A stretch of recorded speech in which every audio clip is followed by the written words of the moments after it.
घिरा हुआ है पहाड़ियों से अलवर, और अलवर के एक गांव में हम हैं जिसका नाम है धर्मपुरा।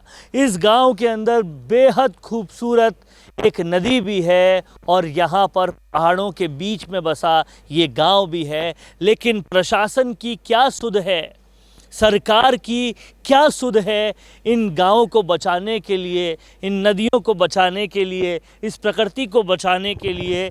ये आज गांव की बात में हम गांव वालों से ही जानेंगे। धर्मपुरा गांव की ये अत्यंत खूबसूरत नदी जो वातावरण को बहुत ही खूबसूरत बना देती है। गर्मी में भी ऐसा लगता है कि यहाँ ठंडी हवाएं चल रही है, लेकिन आप नदी का आलम देखिए।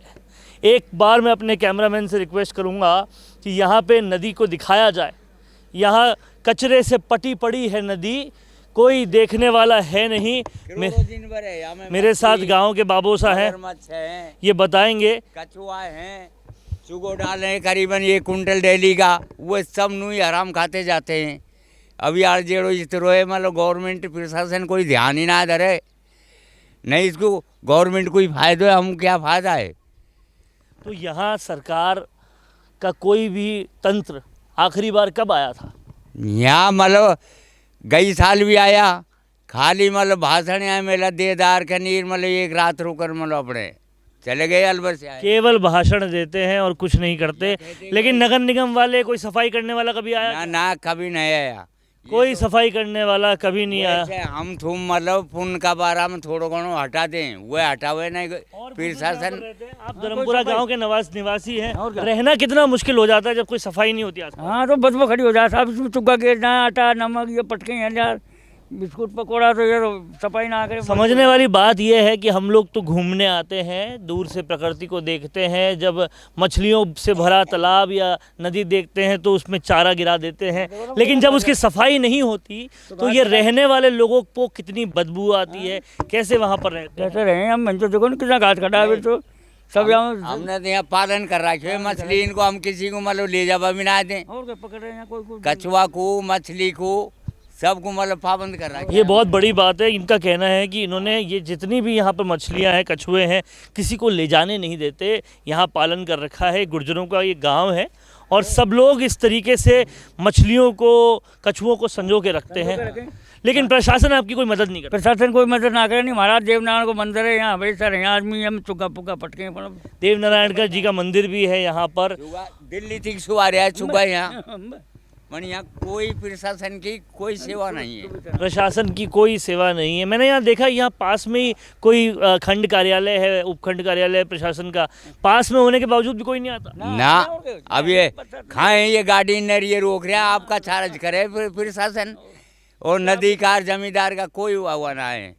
तो ये है गांव की असली हकीकत। गांव वाले तो गांव को खूबसूरत बना के रखना चाहते हैं, मछलियों को पालते हैं, उनको किसी को ले जाने देते नहीं, लेकिन प्रशासन की सुध बिल्कुल नहीं है। ये गांव देवधाम देव का बारा भी कहते हैं इसको, और एक और नाम आपने बता रहा था, नथनी का बारा भी कहते हैं, लेकिन यहाँ पर कोई सुध नहीं है। आप कुछ कहना चाहते हो? ना सब तो इनका कहना है कि तो वह दिन तो सुती जा दिन गवर्नमेंट को कुमाई को साधन हो, नहर चले में से आज नहर बंद हो गई बरसात का हिसाब से। नहीं, गवर्नमेंट को एक गार्ड तो रखना चाहिए 24 घंटा यहाँ। इतनी खूबसूरत जगह है, लेकिन इनका कहना है कि जब तक नहर चलती है, फ़ायदा होता है सरकार को, तब तक तो ध्यान रखती है, नहीं तो बिल्कुल लावारिस्ता छोड़ देती है। हम आपको इस जगह को थोड़ा सा और अच्छी तरह से दिखाते हैं, जिससे पता चलेगा आपको कि ये जगह कितनी खूबसूरत है और यहाँ पर कितना कुछ ज़बरदस्त माहौल है। लेकिन सरकार भी बिल्कुल जो है वो देखती नहीं है। आप देखिए, इतनी ज़बरदस्त यहाँ पहाड़ियाँ हैं, मोर इन पहाड़ियों पर चलते हैं।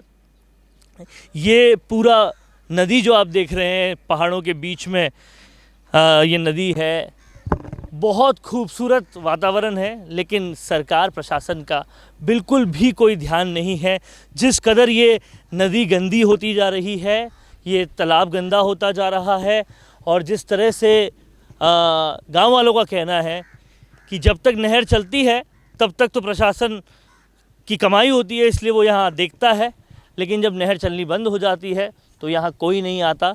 सुंदर इस वातावरण को आप देख सकते हैं और सरकार की लापरवाही को भी आप समझ सकते हैं। कैमरा पर्सन करण और साथी चेतना के साथ वरुण भंसाली, राजस्थान संवाद के लिए। कोरोना सोल्टेक क्वालिटी, डेडिकेशन और कस्टमर सेटिस्फेक्शन को प्रायोरिटी पर रखते हुए हर इंडस्ट्री की इलेक्ट्रिसिटी में कॉस्ट सेविंग कराने और उन्हें रिन्यूएबल एनर्जी की ताकत देने के लिए लगातार काम कर रहा है। क्योंकि कोरोना सोल्टेक में हमारा मानना है कि देश के रिसोर्सेज को सस्टेनेबल बनाने के लिए जरूरी है कि हम सबका उसमें बड़ा कंट्रीब्यूशन हो।